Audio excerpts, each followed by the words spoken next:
आपण ऐकत आहात जगद्गुरु तत्वदर्शी संत रामपालजी महाराज यांच्याद्वारे लिखित पुस्तक कबीर परमेश्वर संपूर्ण. विषय वेदांमध्ये कबीर देव अर्थात कबीर परमेश्वरजी यांचे प्रमाण. पवित्र वेदांमध्ये प्रवेशापूर्वी प्रभूंच्या माहितीसाठी पवित्र चारही वेद प्रमाणित शास्त्र आहेत. पवित्र वेदांची रचना त्यावेळी झाली होती जेव्हा अन्य कोणताही धर्म नव्हता. यासाठी पवित्र वेदवाणी कोणत्याही धर्माशी संबंधित नाही, केवळ आत्मकल्याणासाठी आहे. वाणी जाणून घेण्यासाठी खालील व्याख्या खूप ध्यानपूर्वक व विवेकाने वाचाव्यात, तसेच विचार करावा लागेल. प्रभूंचा विस्तृत तसेच सत्यमहिमा वेद सांगत आहेत. अन्य शास्त्र, श्री गीताजी व चारही वेद, पूर्वोक्त प्रभू प्राप्त महान संत तसेच स्वतः कबीर साहेब म्हणजे कबीर देवजी यांची स्वतःची पूर्ण परमात्म्यांच्या अमृतवाणी व्यतिरिक्त अन्य कोणत्या ऋषी साधकाची स्वतःची प्राप्ती आहे. जसे 6 शास्त्र, 11 उपनिषद तसेच सत्यार्थ प्रकाश इत्यादी जर हे वेदांच्या कसोटीमध्ये खरे उतरले नाहीत तर हे ज्ञान संपूर्ण नाही. पवित्र वेद तसेच गीताजी स्वतः काल प्रभू म्हणजे ब्रह्म दत्त आहे, ज्यामध्ये भक्तिविधी तसेच प्राप्त ज्ञान दोन्ही योग्य प्रकारे वर्णित आहेत. यांच्या व्यतिरिक्त जो पूजाविधी तसेच अनुभव आहे तो अर्धवट समजा. जर यांच्या अनुसार कोणी साधकाने अनुभव सांगितला तर सत्य ओळखावे, कारण की कोणीही प्राणी प्रभूपेक्षा जास्त जाणू शकत नाही.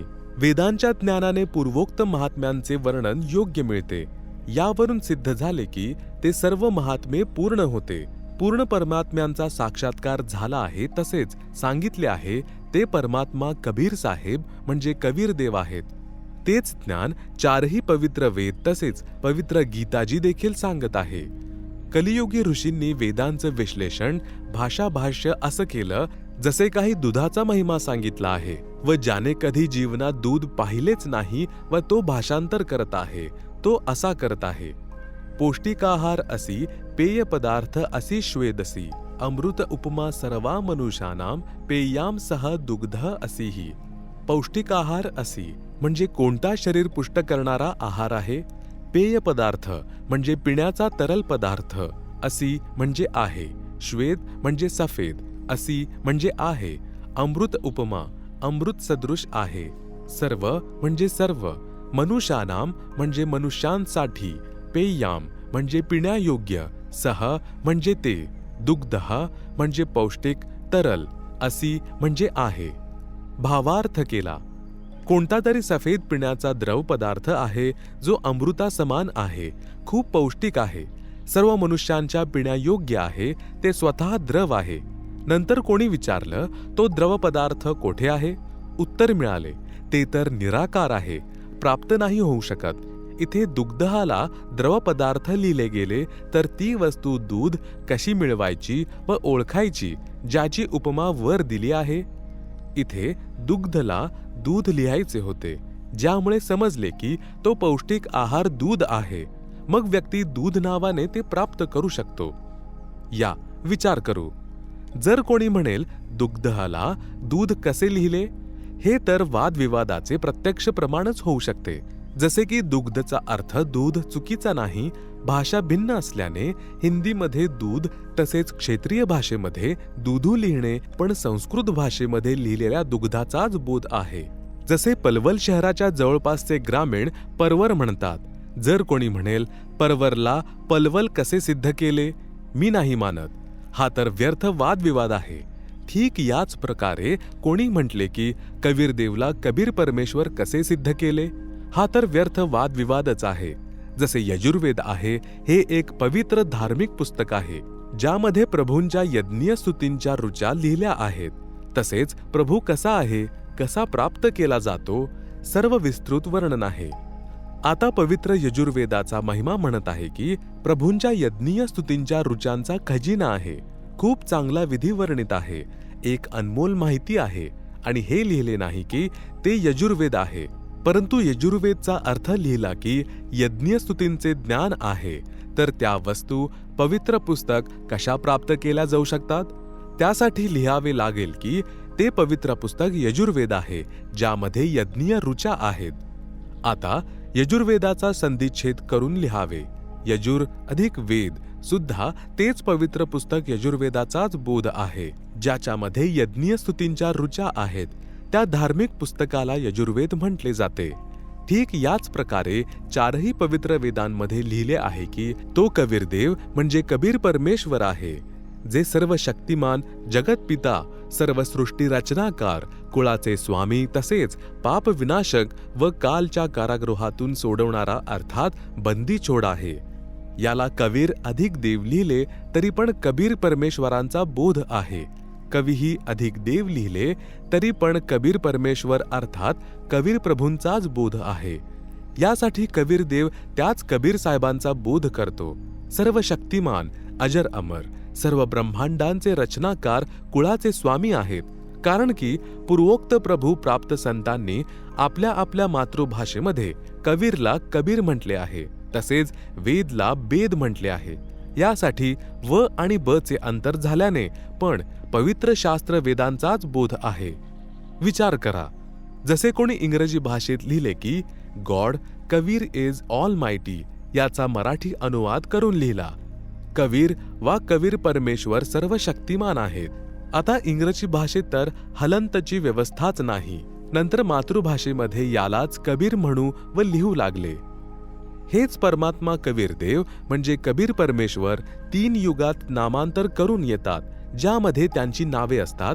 सत्ययुगात सत्सुकृत, त्रेतायुगात मुनींद्र, द्वापार युगात करुणामय, तसेच कलियुगात कबीरदेव म्हणजे कबीरदेव. वास्तविक त्या पूर्ण ब्रह्माचे कबीरदेव हेच नाव आहे, जे सृष्टीरचनेपूर्वी सुद्धा अनामी लोकात विद्यमान होते.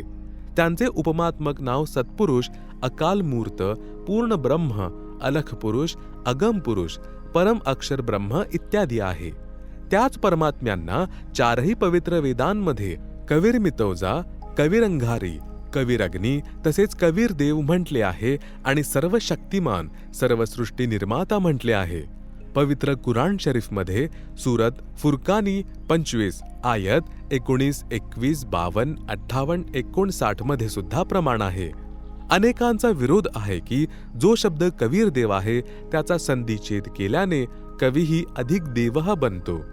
हे कबीर परमेश्वर किंवा कबीर साहेब कसे सिद्ध केले?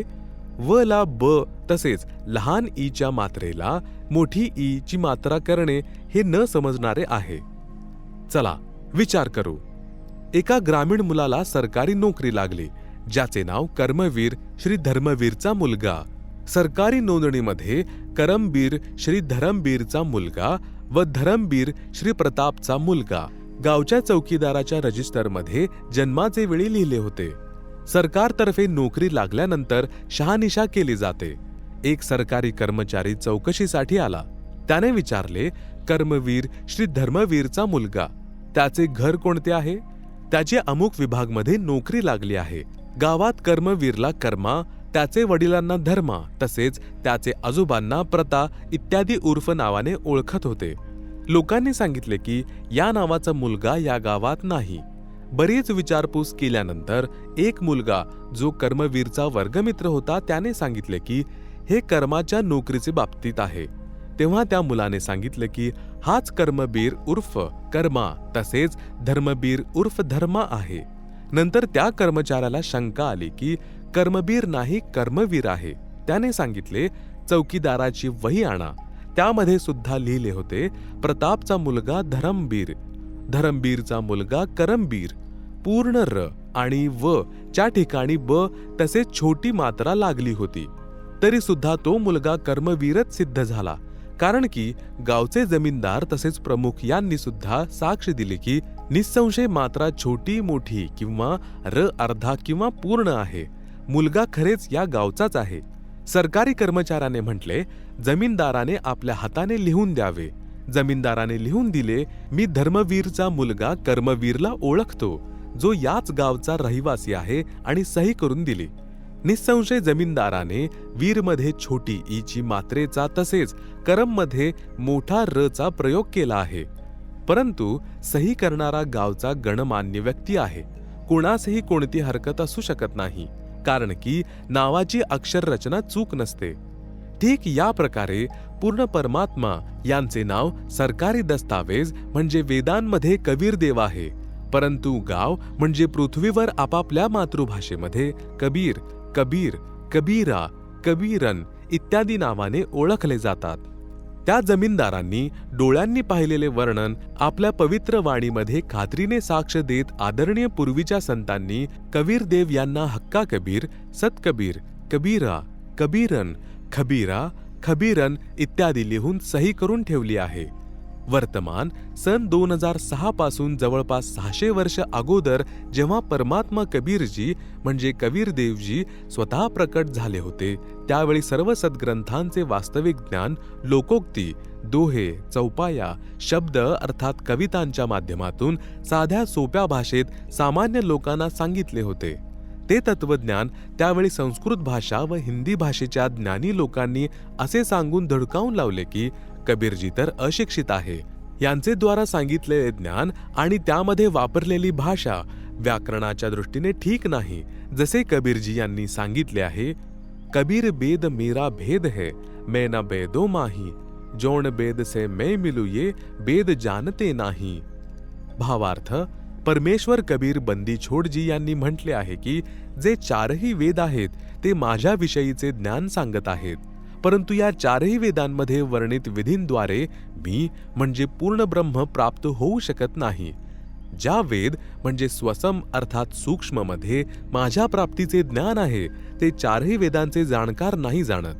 हे वचन ऐकून त्यावेळीचे आचार्य म्हणत होते की कबीरजी यांना भाषेचे ज्ञान नाही. पहा, वेदाला बेद म्हटले आहे, नहीला नाही म्हटले आहे. अशा व्यक्तीला शास्त्रांचे काय ज्ञान असू शकते? म्हणून कबीरजी खोटे भाषण करीत आहेत. त्यांच्या गोष्टींवर विश्वास करू नका. स्वामी दयानंदजींनी सत्यार्थ प्रकाश समुल्लास 11 पान 306 वर कबीरजी यांचे विषयी हेच सांगितले आहे. आज संत रामपालदासजी महाराज यांच्याविषयी जाहिरातीत लिहिलेल्या लेखांवर आर्य समाजाच्या आचार्यांनी हीच गोष्ट व्यक्त केली होती की रामपाल यांना हिंदी भाषा सुद्धा ठीक लिहिता येत नाही. व ला ब लिहितात, छोटी मोठी मात्रा चुकीचे लिहितात, स्वल्पविराम आणि विरामचिन्हे पण नाही लावत. यांचे ज्ञान कसे खरे मानावे? विचार करा, कोण्या मुलाचा विवाह एका सुंदर सुशील तरुणीशी झाला. तिने साधारण कपडे घातले होते, मेकअप हार शृंगार केला नव्हता. त्याविषयी कोणी म्हटलं की हे काय लग्न आहे? वधूने मेकअप हार शृंगार आभूषण इत्यादी नाही घातले, नाही केला. विचार करा, विवाहाचा अर्थ आहे पुरुषाला पत्नीची प्राप्ती. जर मेकअप म्हणजे शृंगार नाही केला तर ही वांछित वस्तू प्राप्त आहे. जर शृंगार करून ठेवला आहे मुलीने तरी वाईट नाही केले, परंतु एका शृंगारा अभावी विवाहास नकार देणे कोणती बुद्धिमत्ता आहे? ठीक याच प्रकारे परमेश्वर कबीर बंदी छोड तसेच संत रामपालजी महाराज द्वारे लिहिलेले तत्वज्ञान आहे. वास्तविक ज्ञान प्राप्त आहे. जरी भाषेमध्ये शृंगारचा अभाव आहे अर्थात मात्रा व विरामचिन्हे नाहीत, तर विद्वान पुरुषांनी कृपया दुरुस्त करून वाचावे. अशा प्रकारे ही बिघडलेली ज्ञानाची गुंतागुंत सुरळीत केली जाईल. यामध्ये भाषा तसेच व्याकरणाची काय भूमिका आहे? स्वामी दयानंद सरस्वतीजी यांनी आपल्याद्वारे रचलेले पवित्र उपनिषद सत्यार्थ प्रकाशचे 7वे समुल्लासामध्ये पान नंबर 217, 212 अजमेरहून प्रकाशित तसेच पान नंबर 173 दीनानगर दयानंद मठ पंजाबहून प्रकाशित लिहिले आहे. त्याचा भावार्थ आहे की ब्रह्मयाने वेदवाणी 4 ऋषींमध्ये प्रविष्ट होऊन बोलली. जणू काही वाटत होते की ऋषी वेद बोलत आहेत, परंतु ब्रह्म बोलत होता, ऋषींच्या मुखाचा वापर करीत होता. जीवस्थ रूपचा भावार्थ आहे जसे ऋषींच्या शरीरात कोणी दुसरा जीव स्थापित प्रवेशित होऊन बोलत आहे. नंतर त्या ऋषींना काही माहीत नाही की काय बोलले, काय लिहिले. जसा कोणी प्रेतात्मा कोणाच्या शरीरात प्रवेश करून बोलत आहे, त्यावेळी वाटत असते की शरीरातील जीवच बोलत आहे, परंतु प्रेत निघून गेल्यानंतर त्या शरीरातील जीवास काहीच माहीत नसते मी काय बोललो होतो. अशा प्रकारे नंतर ऋषींनी वेदभाषा जाणण्यासाठी व्याकरण निघंटू इत्यादींची रचना केली, जे स्वामी दयानंदजी यांच्या शब्दामध्ये सत्यार्थ प्रकाश 3ऱ्या समुल्लासामध्ये पान नंबर 80 अजमेर येथून प्रकाशित तसेच पान संख्या 64 दीनानगर पंजाब येथून प्रकाशित पवित्र चारही वेद ईश्वरकृत असल्या कारणाने शुद्ध निर्मल आहेत. वेदांचे प्रमाण वेदच आहेत. चारही ब्राह्मण, व्याकरण, निघंटू इत्यादी ऋषीकृत असल्यामुळे त्रुटींनी युक्त होऊ शकतात. उपरोक्त विचार स्वामी दयानंदजी यांचे आहेत. विचार करा, वेद वाचणाऱ्या ऋषींच्या आपल्या विचारांनी रचलेली उपनिषद एक दुसऱ्याच्या विपरीत व्याख्या करत आहेत. म्हणून वेदज्ञान तत्वज्ञानानेच समजले जाऊ शकते. तत्वज्ञान म्हणजे स्वसंवेद पूर्ण ब्रह्म कबीर देव यांनी स्वतः येऊन सांगितले आहे. तसेच चारही वेदांचे ज्ञान ब्रह्मद्वारे सांगितले गेले आहे. चारही वेद बोलणारा ब्रह्म स्वतः पवित्र यजुर्वेद अध्याय नंबर 40 मंत्र नंबर 10 मध्ये सांगत आहे की त्या पूर्ण ब्रह्मला कोणीतरी संभवात म्हणजे जन्म घेऊन प्रकट होणारा अर्थात आकारामध्ये आहुहु म्हणजे म्हणतो तसेच कोणी असंभवात म्हणजे जन्म न घेणारा अर्थात निराकार आहुहु म्हणजे म्हणतात. परंतु याचे वास्तविक ज्ञान तर धीराणाम म्हणजे पूर्ण ज्ञानी अर्थात तत्वदर्शी संत विचचक्षिरे म्हणजे पूर्ण निर्णायक वेगवेगळे सांगतात. शुश्रुम म्हणजे ते लक्षपूर्वक ऐका. यावरून सिद्ध झाले की वेद बोलणारा ब्रह्म पण स्वतः म्हणत आहे की त्या पूर्ण ब्रह्मविषयी मला देखील पूर्ण ज्ञान नाही, ते तर कोणी तत्वदर्शी संतच सांगू शकतील. या प्रकारे याच अध्यायात मंत्र नंबर 13 मध्ये सांगितले आहे की कोणीतरी विद्या म्हणजे अक्षरज्ञानी एक भाषा जाणणाऱ्याला विद्वान म्हणतात. दुसरे अविद्याया म्हणजे निरक्षराला अज्ञानी म्हणतात. ही माहिती पण धीराणाम तत्वदर्शी संतजनच विचचक्षिरे विस्तृत खुलासेवार ज्ञान सांगतात.